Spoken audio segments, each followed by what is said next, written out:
Okay, let's go. That's your number 2 target, who is hot or cold, and your number 1 running back, and you think that they can, I don't know. 7-9 seems good, and like I said, their floor is probably 5-11. They usually win a few. All right, Motor City, Detroit Lions. This is one of my for cases in my worst case scenario. Okay. The Lions could again be the worst team in football. Best case scenario. 6-10. And once again, me and Ryan are right on spot with. I went 6-10, and I also said they could go 0 for also. Brad, do you have a different take? I'm with you on the over. Okay. I'm very, let's see, my best case scenario, let's see, 8-8. That's where I. Okay. I just think that they have a tough division other than the Bears. Like the Lions and the Bears could split, and then they have to play the Pac twice, and Minnesota team coming off a championship. And I haven't seen any growth in that team at all. There's nothing in that they haven't done anything in free agency. They haven't done anything impactful through the draft. And let's go up to Green Bay. Green Bay. The Pack. Consistently the best team in the North. Not last year, obviously. Last year they were, but they were out. Jordy prone. Nelson, Eddie Lacy was struggling with them buffet tables. Nothing wrong with buffet a good table old buffet. addiction. That's a real thing. Mm-hmm. Help him out. Pray for him. But he's coming to camp looking good. Jordy Nelson will be back. That buffet, I bet it wasn't super salad, was it? Probably not. Maybe all the soup, none of the salad. And then you have Randall Cobb, who now isn't double-teamed anymore because Jordy Nelson's back. So they're going to get better. Their questions are on defense.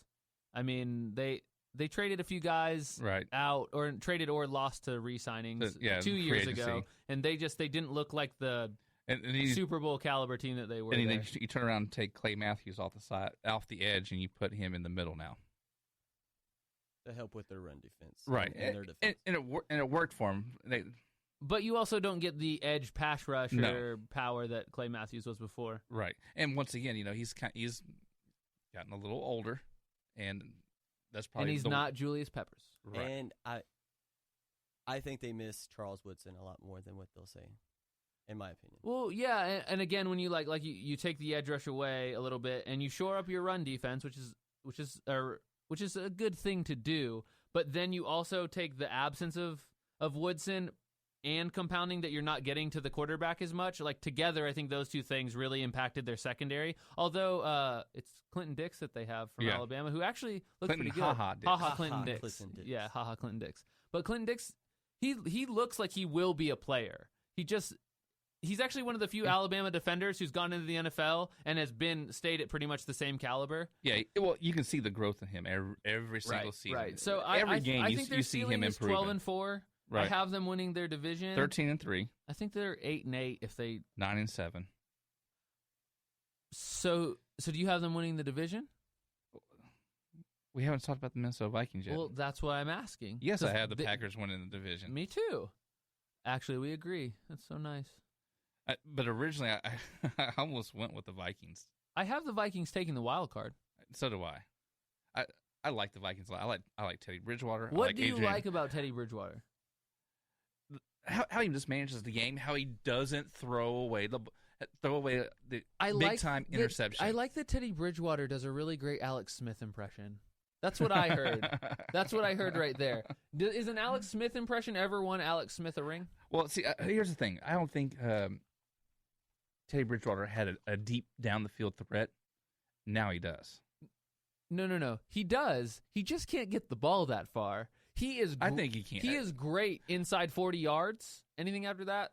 Well, okay, he was playing in Minnesota at Gopher Stadium, outside, -20 degrees. But even in his camps, in his camps, then in you're the gonna say, NFL well, draft, Aaron Rodgers does the same thing in Green Bay. Aaron Rodgers is one of a kind. I think Minnesota's just a little bit colder. Brad's biting his tongue here. What do you have to say on the Teddy Bridgewater debate? University of Louisville, he did have a little guy by the name of Devontae Parker, who is now with the Miami Dolphins. So, Stephon Diggs is not slow. No. There is Laquan Treadwell. Right. Yeah, I have Minnesota taking a wild card. Are you in the same Bridgewater camp as me, where you think he struggles with the deep ball? Yes. Like even in his camps, even in the combine, all that stuff, everything everyone was saying is that Teddy Bridgewater is great and he's accurate in the 30-yard range, but once he starts throwing deep balls, it comes up short. Well, it really doesn't matter. The way these receivers go now is like a bubble pass can go 90 yards. Absolutely. I'm not saying there isn't a system, but I would rather have Alex Smith, who is a game manager, like you're saying, what you like about Bridgewater, but he can throw the ball 80 yards. He can get it to the end zone from the other side. Okay. So I would rather have Alex Smith, and if you're going to go with the Adrian Peterson thing, I mean, they have Jamal Charles. It's almost a mirror situation. Solid defenses that are pretty young, right. And then you have an offense with one or two decent receivers and a stud running back and a quarterback who's a game manager. I just think that I'd rather take Alex Smith over Teddy Bridgewater. And maybe he'll develop. And I'll say this is probably going to be Adrian Peterson's last good year. Some people think that this might not even be. He might not even have a good year. I mean, but you never know. He is a one-of-a-kind guy. You just don't know. Running backs usually go from like 1,500-yard season to 600 or 800, on the same volume of carries. Right. The edge is steep when you drop off. Okay, NFC West. We'll lead off with the Arizona Cardinals. What do you got? They look good. I like them. I like them a lot. I like watching them because they're fun. They blitz a lot. They got Honey Badger. The reason why they play a lot of nickel, and then so the pass game when you're trying to throw against the blitz, you got the Honey Badger out there, and you got all their Peterson. Patrick Peterson. I mean, they have a stout secondary, and they have a stout defensive line. But I have them at 11-5, best case scenario, and 8-8 because I believe they play them. Even though the other two teams are not that great, but they all play each other great within the division. Those division games are tough. I say that their best case is 12-4, and their worst case is 6-10.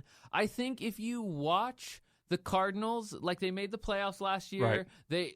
They ran out of steam because of injuries, and that same thing could happen. Honey Badger went down. But if it happens any earlier than it did last year, they could miss out on the playoffs with the Seahawks being in their division. Right. I mean, yeah, their defense is great, but if they had running back health issues, they have quarterback health issues, they have secondary health issues. If all that adds up again, they're in the Cowboy-like situation. Right.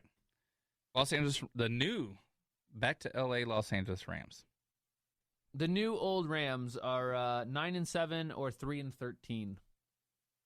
5-11 or 4-12. Ooh, no faith from Dave. Nothing. Brad, what do you got on this one? Being that the good old Cowboys had a wonderful first preseason game in LA. Floor 1-15. Ooh, 1-15. Yes. Is that best case? That's worst case. Oh, okay. Floor, not okay. ceiling. Yeah. Ceiling 7-9. Okay. Yeah, I mean, having to play the Hawks and the Cardinals twice, there's 4 L's right there. You have a little guy by the name of Gurley in the really, backfield. because a lot of times the Rams play those teams tough. And Jeff Fisher, he built this team on defense before he traded away Sam Bradford for draft picks. I mean, did he really trade away that much in Sam Bradford? No, but he fooled a lot of people though.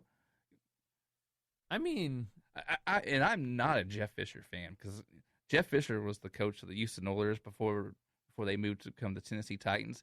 And Jeff Fisher's philosophy is, let's run it 3 times, and a punt is a great pass. So I don't like Jeff Fisher.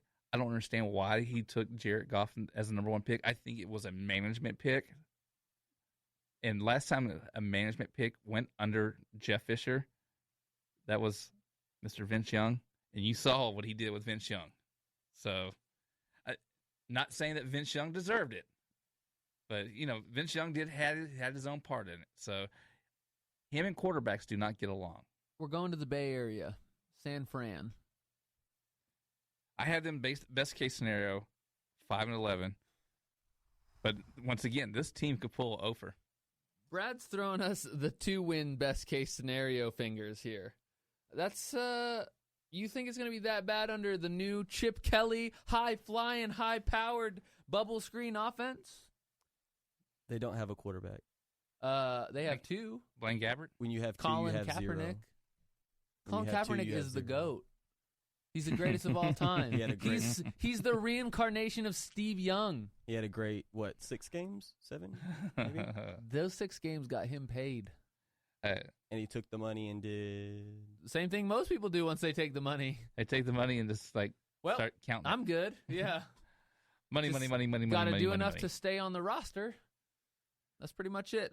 So you have them 2 wins as the ceiling. I'm guessing 0 for would be the floor. Correct. I also, they're on my 0 for watch list. The Lions and the 49ers are the 2 of those so far that we've covered. Dave, do you have any more than 8-8, which is my best case scenario? For the 49ers? I said best case. I said best case was 5-11. Carlos Hyde looked good. I have no confidence in Chip Kelly.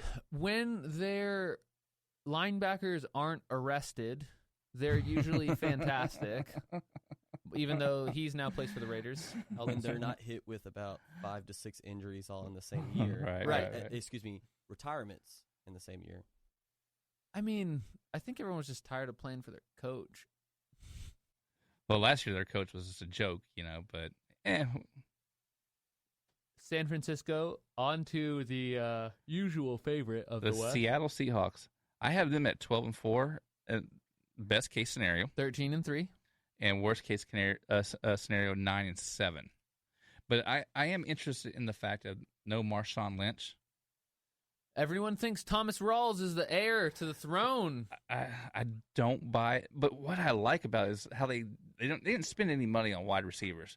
Just a bunch of free agent wide receivers, and they're just getting the job done. I mean, that's how I feel about Russell Wilson, personally. Like, he's had the best defense in the league, arguably the best defense in the league. Hands down. And one of the best running backs of maybe all time, Skittles. Mm-hmm. I mean, they don't have even the best defense in their division. Ooh, Cardinals. Correct. Is that this year or the last few years? And the Rams are coming up hard on them. Yeah, so. except their defense gets really tired playing, all the snaps. The time because they can't get off the field because the offense says, "Hey, 3 and out. Here comes the punt." At best, here comes the punt. One pass, one pick. Here comes Jeff Fisher's favorite play, punt formation. I think the Seahawks would be 13-3 or 8-8. I do think that Russell Wilson is getting to the point in this team, and especially as like the younger contracts that they have as they start to expire, and they have to figure out who they're paying and who they're not paying. I think Russell Wilson is going to have a lot to prove. I think he's been in such a comfortable situation, and I think it's been great for his development. I think it's allowed him to develop, but there's going to be a lot of pressure on his shoulders because there's not going to have the same defensive staff they had. They're not going to have the tools that he had when he had Marshawn Lynch. I mean, Tyler Lockett is there. Tyler Lockett. Doug Baldwin. Richardson from University of Colorado. And I'm hoping that Thomas Rawls fails. And I only say this because I have CJ Procise in my Dynasty League that we just drafted. And I have Thomas Rawls in my real fantasy league that is year-long. The Dynasty League is actually more involved a year-long than a regular league because we actually do a rookie draft every year. And we have to manage and trade year-round like a real GM would. And not to mention, I'm actually playing with people for money. What are you putting on the line, Brad? Absolutely nothing. That's what I thought. Don't bring that weak stuff in here. So they bring Jimmy Graham into the picture this year? They better for what they're paying him. Like he should in New Orleans, they had to have a discussion in the league whether he qualified as a receiver or a tight end. He caught so many balls. I completely forgot that he was even in Seattle last year. Right. Everybody did. I know. Like we were drafting the fantasy league, and I was like, someone picked like Jimmy Graham. I was like, oh yeah, he's in Seattle, right? Weird. The trade happened so early in the offseason, I think people just forgot about it. But how did he go from being like the guy? Like he went from Gronkowski discussion level tight end to like a guy who doesn't even